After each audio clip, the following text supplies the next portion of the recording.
సామ్రాజ్యం అనగానే మనకేం గుర్తొస్తుంది? బహుశా యుద్ధాలు, ఆక్రమణలు, కత్తితో గెలిచిన రాజ్యాలు కదూ? కాని ఈరోజు మనం చూడబోయేది అలాంటి సామ్రాజ్యం కాదు. ఇది ఆయుధాలతో కట్టింది కాదు, ఆలోచనలతో కట్టింది. వాణిజ్య మార్గాల ద్వారా విస్తరించిన ఈ అద్భుతమైన సాంస్కృతిక సామ్రాజ్యం కథేంటో ఇప్పుడు చూద్దాం. ఈ అద్భుతమైన కట్టడాన్ని ఒకసారి చూడండి. ఇది అంకోర్ వాట్. చూడ్డానికి అచ్చం మన దేశంలోని ఆలయంలా ఉంది కదా, కాని అసలు విషయమేంటంటే ఇది భారతదేశంలో లేదు, ఇది కంబోడియాలో ఉంది. మరి ఇంత అద్భుతమైన భారతీయ శైలి నిర్మాణం అక్కడ ఎలా సాధ్యమైంది? అవును, అదే మనల్నిప్పుడు తొలిచేస్తున్న ప్రశ్న. అసలు భారతదేశానికి కొన్ని వేల మైళ్ల దూరంలో ఉన్న కంబోడియాలో ఇంత పెద్ద హిందూ దేవాలయం ఎలా వెలిసింది?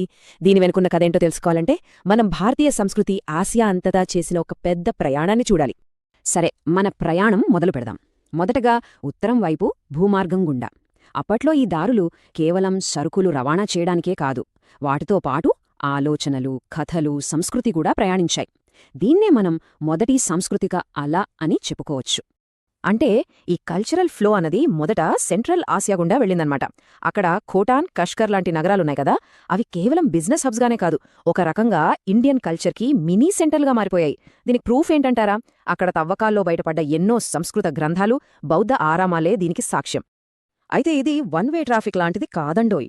ఇక్కడ్నుంచి అక్కడికి మాత్రమే కాదు, అక్కడ్నుంచి ఇక్కడికి కూడా ఒక ప్రవాహముండేది. ఫాహియాన్, హ్యూయెన్చాంగ్ లాంటి చైనా యాత్రికులు జ్ఞానాన్ని వెతుక్కుంటూ భారతదేశానికొస్తే, ఇక్కడి నుండి గుణభద్ర, వజ్రబోధి లాంటి వందల మంది భారతీయ బౌద్ధ సన్యాసులు చైనాకు వెళ్లి తమ బోధనలను పంచారు. సో ఇది నిజంగా ఒక టూ వే కల్చరల్ ఎక్స్చేంజ్. ఇక టిబెట్ విషయానికొస్తే ఈ ప్రభావం మరింత క్లియర్గా కనిపిస్తోంది. ఆలోచించండి, 7వ శతాబ్దంలో రాజు గాంపో బౌద్ధమతాన్ని పరిచయం చేయడం దగ్గర్నుంచి వాళ్ల లిపి అంటే టిబెటన్ ఆల్ఫబెట్ దాన్ని రూపొందించడంలో మన భారతీయ పండితులు సహాయం చేశారు. అంతేకాదు, టిబెటన్ బౌద్ధమతంగా మనం పిలుచుకునే లామాయిజం స్థాపన వెనక కూడా భారతీయ సహాయముంది. చివరగా బెంగాల్ మీద దాడులు జరిగినప్పుడు చాలామంది బౌద్ధ సన్యాసులు ఆశ్రయం కోసం టిబెట్కే వెళ్లారు. చూశారా ఆ బంధం ఎంత బలమైందో?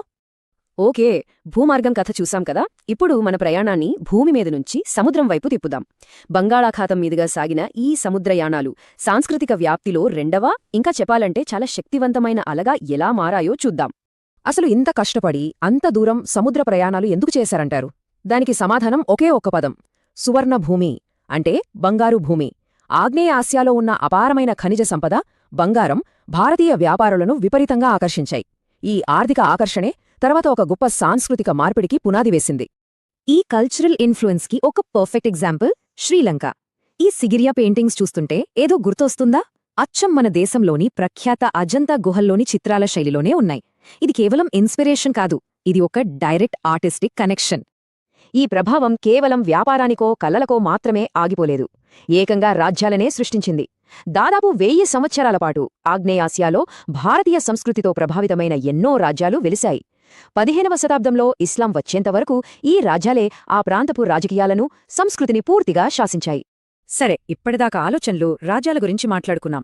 ఇప్పుడు ఈ సాంస్కృతిక మార్పిడి యొక్క అత్యంత గొప్ప ఫలితాలను, అంటే మన కళ్లకు కట్టినట్టు కనిపించే అద్భుతాలను చూద్దాం. ఈ భాగమంతా రాతిలో చెక్కబడిన ఆ మహోన్నత నిర్మాణాల గురించే. మళ్లీ మనం అంకోర్ వాట్ దగ్గరికే వచ్చాం. ఇది కేవలం ఒక గుడి కాదు, రాళ్లతో చెక్కిన ఒక మహాకావ్యం. దీన్ని 2వ సూర్యవర్మననే రాజు కట్టించారు, విష్ణువుకి అంకితం చేశారు. దీని గోడలమీద ఉన్న శిల్పాలు చూస్తే రామాయణం, మహాభారతంలోని కథలన్నీ కళ్లకు కట్టినట్లు కనిపిస్తాయి. ఈ కనెక్షన్ కేవలం మతపరమైనదే కాదు, రాజకీయపరమైనది కూడా. కంబోడియాను పాలించిన శక్తివంతమైన ఖమేర్ రాజులు వాళ్ల పేర్ల చివర వర్మన్ అనే బిరుదును చేర్చుకునేవారు. ఇది ఎక్కడ్నుంచి వచ్చిందంటే మన దక్షిణ భారతదేశంలోని పల్లవరాజులు కూడా ఇదే బిరుదును వాడేవారు. చూసారా ఎంత డైరెక్ట్ లింక్ ఉందో? హిందూ మతంతో పాటే బౌద్ధమతం కూడా ఈ ప్రవాహంలో చాలా ముఖ్యమైనది. దానికి గొప్ప ఉదాహరణే జావాలోని బోరోబుదూర్. ఇది శైలేంద్ర వంశం వాళ్లు కట్టించిన ఒక భారీ బౌద్ధ స్మారక కట్టడం. అంకోర్ వాట్ హిందూమత ప్రభావాన్ని చూపిస్తే, బోరోబుదూర్ బౌద్ధమత ప్రభావాన్ని మనకు చూపిస్తుంది. 2000 ఈ నంబరేంటో తెలుసా? ఇది బోరోబుదూర్లో ఉన్న శిల్పాల సంఖ్య. బుద్ధుని జీవితంలోని ఘట్టాలను వివరిస్తూ రాతిలో చెక్కినవి ఏకంగా 2000 శిల్పాలు. ఒక్కసారి ఊహించుకోండి, ఈ ఒక్క సంఖ్య చాలు ఆ నిర్మాణం ఎంత గొప్పదో, దాని వెనక ఉన్న కళాత్మకత ఎంతో చెప్పడానికి. ఈ బోరోబుదూర్ కట్టించిన శైలేంద్రరాజులు మామూలువాళ్లు కాదు. వాళ్లు ఒక శక్తివంతమైన సముద్ర సామ్రాజ్యాన్ని పాలించారు. వాళ్లు మహాయాన బౌద్ధులు, అంటే బుద్ధుడిని దైవంగా పూజించేవారు. అంతేకాదు, వాళ్లు మన భారతదేశంలోని బెంగాల్ పాలకులైన పాలులు, తమిళనాడులోని చోళులతో ఎప్పుడూ మంచి రాజకీయ, మత సంబంధాలు కొనసాగించేవాళ్లు. సరే, ఇన్ని అద్భుతాలు చూశాం. మరి ఈ సాంస్కృతిక ప్రసారం తాలూకు వారసత్వం, దాని ప్రతిధ్వని ఈ రోజుకి ఎలా వినిపిస్తుందో చూద్దాం. ఇది కథకు ముగింపు కాదు, ఒక కొత్త ప్రారంభం.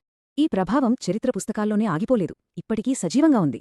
ఉదాహరణకి థాయ్ లిపి అభివృద్ధిలో భారతీయ పండితుల పాత్ర ఉంది. వాళ్ల సాంప్రదాయ చట్టాలు మన హిందూ ధర్మశాస్త్రాల ఆధారంగానే రూపొందాయి.